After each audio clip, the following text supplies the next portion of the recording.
She didn't run. She didn't hide her face. She didn't look nervous at all. She walked in calmly, with a smile, and a baby pram in front of her.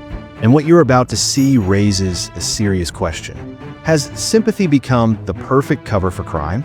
This happened inside a John Lewis store in Cheadle, Greater Manchester. At first glance, everything looked completely normal. A woman casually browsing designer perfumes, testing fragrances, taking her time, blending in like any other customer. But while shoppers saw nothing unusual, CCTV cameras were telling a different story.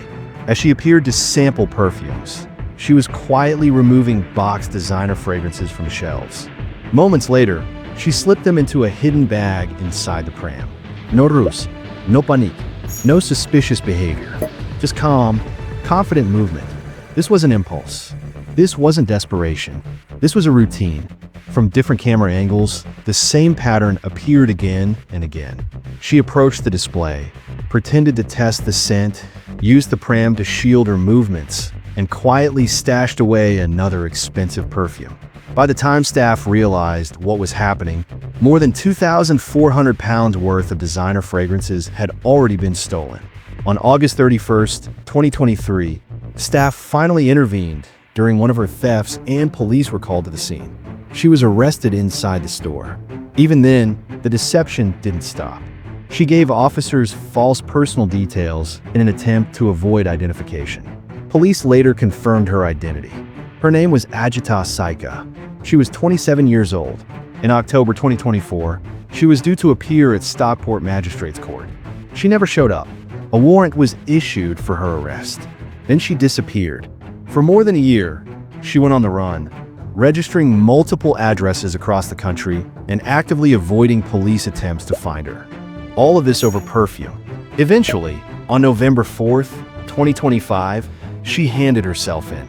After months of evading capture, she finally gave up. At Newcastle Magistrates Court, she pleaded guilty to 4 counts of theft. She did not go to prison.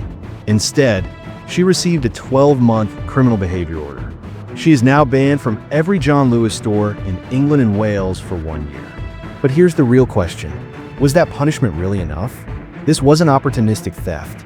Police described it as deliberate, organized, and persistent. And despite what many people believe, shoplifting is not a victimless crime. Retailers absorb financial losses. Staff face increased pressure and risk. Security tightens. And in the end, prices rise for honest customers.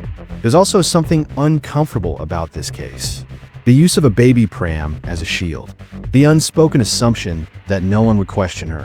When trust is exploited like this, it doesn't just hurt stores. It affects every parent who now gets looked at twice. So now the question is yours.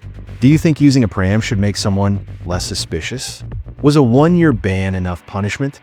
And if you were the judge, what would you have done differently? Leave your thoughts in the comments.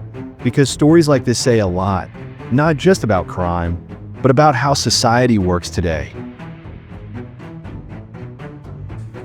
For the latest viral stories and breaking news, make sure you subscribe and turn on notifications. Thanks for watching and stay tuned. The next story might be even bigger. Goodbye.